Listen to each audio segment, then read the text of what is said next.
proof version because the commandant did like a contract for the guys. Yeah, that's true. There's not so. Yeah, no, not true.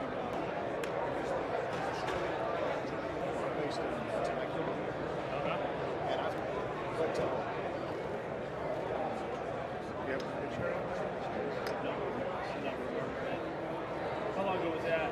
It's been a while.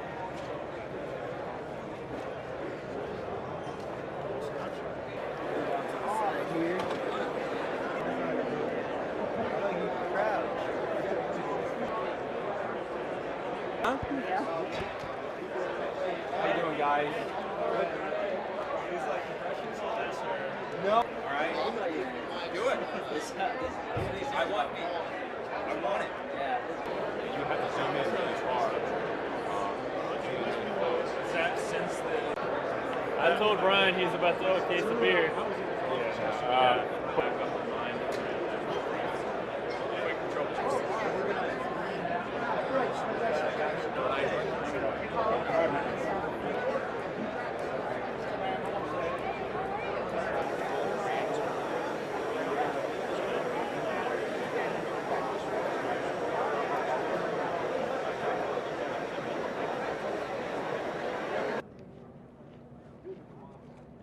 Need to transition to their other weapon.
Retire the colors. Good morning, everyone. And General Regner, sir, thanks very much for the flyover. That was pretty impressive. I've never had one of those before. So, ladies and gentlemen, thank you so much for being here. I'm just super excited just to be a part of this opening ceremony this morning. And thanks to the Marine Corps League and the Marine Corps Association and Foundation for what I think is creating the conditions for success. I always talk to my commanders that it is our responsibility as leaders to create conditions for success and then, quite frankly, step back and let our young Marines and sailors just get it done. And I think the Marine Expo, unlike any other forum, sets those conditions for success. And what do I think success looks like this week? I think it is the combination of battle-tested experience, the will to look at old problems and new challenges in new ways, and then most importantly, coupled with practical solutions to get it done. This Expo this week, I think it enables industry partners and our Marines and sailors of the Fleet Marine Force to not only reap the benefits of professional development and learn so much this week as they visit these exhibitors, but as General Regner said, provide great and honest feedback. And for those of you who have worked with Marines for ages or are former Marines, you know Marines and sailors are not shy about giving you their opinion in unvarnished language. And I quite frankly, I think the Marines, especially the Marines of 1st MLG, the 1st Marine Logistics Group, they've got skin in the game. They understand that every piece, part, or platform that is fielded in support of our ground forces throughout the Marine Expeditionary Force, they are required to fix it, deliver it, supply it, move it, or sustain it. It's on them. And they have a passion for making it happen, and making it happen throughout the globe. Today, at this moment, we have Marines from the Marine Logistics Group reinforcing embassies in the Middle East at near, we looked at it at our ops brief this morning, at near 75, 80-degree temperatures. We have Marines partnering throughout the islands of Southeast Asia with our allies and partners. And right at this moment, we have Marines operating in a joint environment in wintertime Alaska, in temperatures approaching minus 15 degrees this morning. Our Marines have skin in the game, and what you do is important to them. So they will unabashedly tell you if something theoretically small, like an access panel or a non-standard bolt, is going to make it harder for them to take the fight to the enemy. A Marine or sailor given the right conditions and forum adds so much to the conversation, and you and I have both seen it. And when it's done right, it just brings tears to your eyes, which is important because the stakes are so high. Our National Defense Strategy and our newly published Commandant's Planning Guidance, they are unambiguous, directing us to confront today's challenges and prepare for tomorrow. So we have a clear-eyed recognition that we have to keep getting better and better and better. Our potential adversaries, they are not standing still and letting the world pass them by. Today, they are confronting us in multiple domains. So our ability to increase our resiliency on the battlefield, operate in a C2 degraded environment, sense, decide, and maneuver at increased tempo, and all the while delivering unprecedented lethality at the point and place of our choosing in a naval environment, no small task. But partnered with you all, partnered with our industry partners, it makes it possible. And what I'm telling you is familiar to all of you, especially to our veterans in the audience. To you, for many of our Marines and sailors who visit this week, you are the embodiment of how our country will continue to value their service years after they get out, whether after 4 years or 40 years. You represent to them their future service to our country, and what you do is important. So thank you for your continued support of them, your mentoring, and you taking the opportunities to mentor them this week, and of course for your continued service to our beloved Corps. Now more than ever, it is important in our country's history. Again, in closing, I'm just excited to be a part of this ceremony this morning. I'm excited to be here amongst you all who are creating conditions for success for our young Marines and sailors, helping them whenever our nation calls, wherever and whenever. They will be there, they will be ready, and they will win the fight. Thank you so much, ladies and gentlemen.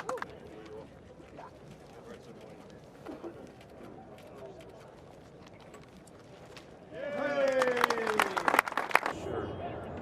First and last name is Alex Hetherington, and spelled Aletherington.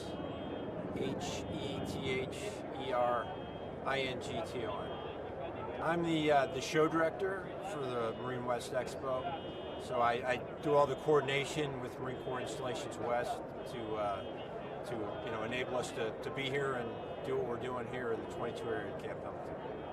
So the Marine West Expo is in its 29th annual here at Camp Pendleton, and really it's an opportunity to show the Marines of the 1st Marine Expeditionary Force. We call it, our tagline is "Come see the future." And so we want Marines to be, a participant in the future of the force. interact with the manufacturers and technology developers that are creating future solutions for the Marine Corps. Share your occupational knowledge because the Marines of 1MEF are the ones that are deploying. They're the most occupationally proficient Marines in the Marine Corps. They're going forward and they're doing the mission, so they know what's required. And who better to talk to the people that are producing the equipment and the platforms for the Marine Corps about how they could serve the mission better. So we're pleased and appreciate this opportunity to be here at Camp Pendleton to serve the needs of the future of the force. Well, one thing is it's not just about the mission of the Marine Corps, it's about the whole Marine Corps community of interest. So it's 110 exhibitors here today across a range of purposes and categories. So as I mentioned earlier, we have people that are producing equipment and platforms for the Marine Corps, small arms systems, personal equipment items, but also we have about 20% of our exhibitors are nonprofits and foundations that are Marine Corps facing, that serve the needs of Marines and their family members, across a range of things, from combat and training related injuries to the education needs of Marine family members, for example. Two efforts that are represented here broadly, and other opportunities too around education, around financial services and things like that too. So it's a full year of coordination, and Marine Corps Installations West does a fantastic job, is a great partner for us, and we deeply appreciate it. I mean, the show itself is here on base as a partnership between the Marine Corps Association Foundation and the Marine Corps League. So they're the sponsors of the event, but the host is Marine Corps Installations West. The 22 Area Commander and his staff with CLR Combat Logistics Regiment 15 have been phenomenal, and the MCI Marine Corps Installations West G3 have been great in helping us plan and organize the event in order to showcase as we said, the future of the force for 1MEF. Well, I think it's good to be aware of how things are changing. For example, over to my left is Oshkosh is exhibiting the Joint Light Tactical Vehicle, which is a replacement to the Humvee. So the Humvee is a tried and true system the Marine Corps has made the most of for 30, 35 years, but now the JLTV, it truly is a next level capability. It's more mobile, can go places the Humvee can't, can carry a heavier payload, can go faster, is more efficient, and is also designed with packages that support the current and future needs of warfighters. So it's before it comes to a motor pool near you, you can come and get familiar with what that vehicle is all about. Just have an idea and a sense of what's coming. But also, in this current information age, as the speed of technology development speeds up, Marines are now a vital key component to developing future systems. We don't have the time over years to improve what we have for the operational environment. We need Marines to contribute right from the get-go on creating the requirement behind the new system.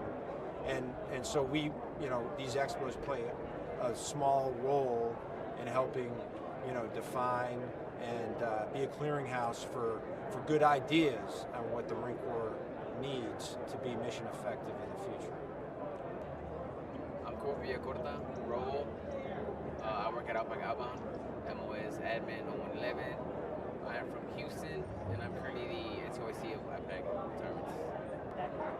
So they have the Expo, Marine Expo, my first time here. I actually liked it. They have a lot of organizations that are pretty helpful, that I found pretty interesting. And yeah, it's pretty packed in there. So. Yes, it does. There's actually one organization that I wasn't aware of, and apparently it gives you care for your parents once they get older. It costs money, so I find it pretty helpful. In my opinion, the Expo is intended to those who don't have a feel for what's outside of their normal everyday job. So you have in there MARSOC, you have all this combat related equipment that you don't see every day. So it's, for example, Marines non-combat related MOSs. Yes, it does. There's a lot of resources, like I'm saying earlier, and once you go in there, you see all this cool stuff. It just makes you want to rethink. You know, do I really want to get out? Don't want to stay in? Gives you a whole second opinion. Okay. It does. It's open for anybody who wants to come in and show it. Oh, sorry, see it. So yeah, it does. Yes, I did enjoy the expo. I found it pretty interesting. There's a lot of equipment in there that I've never seen in my life, so I don't know how it works. I find it pretty interesting, and they're giving away things. So I mean, who doesn't want free things? So if you've never been to an expo, I would definitely come out and see it, so you can see what I'm talking about, so you can experience it yourself. Pat Connell, P-A-T-C-O-N-N-E-L-L. I'm the Assistant Southwest Division National Vice Commandant for the Southwest Division Marine Corps League. Yes, I am. I served in the United States Marine Corps 1970 to 1974. I got out as a corporal. No, this is about my 10th one. I come here every year. This one here has gotten a little bit smaller this year. I don't know why, but we still have a large amount of people that come. We try to intermingle with them as best we can, make it a lot of fun for them. So that's why we're here. I enjoy the camaraderie with all my fellow brother Marines. It's just like it was 50 years ago, and I really look forward to coming here every year. Sure. We exist in the Marine Corps League. Our part of our mission is to support the active duty Marines, the Marine Corps, and the Expo with our Marine Corps Foundation. And it's a camaraderie that's going to work for many years, and that's our mission. That's why we're here. We come from all over the Southwest Division, which encompasses California, Nevada, Arizona, Okinawa, Guam, and Hawaii. And we come here and we just want to support our fellow Marines, both active duty and those in the Marine Corps League. And that's why we're here, and that's why we enjoy it so much.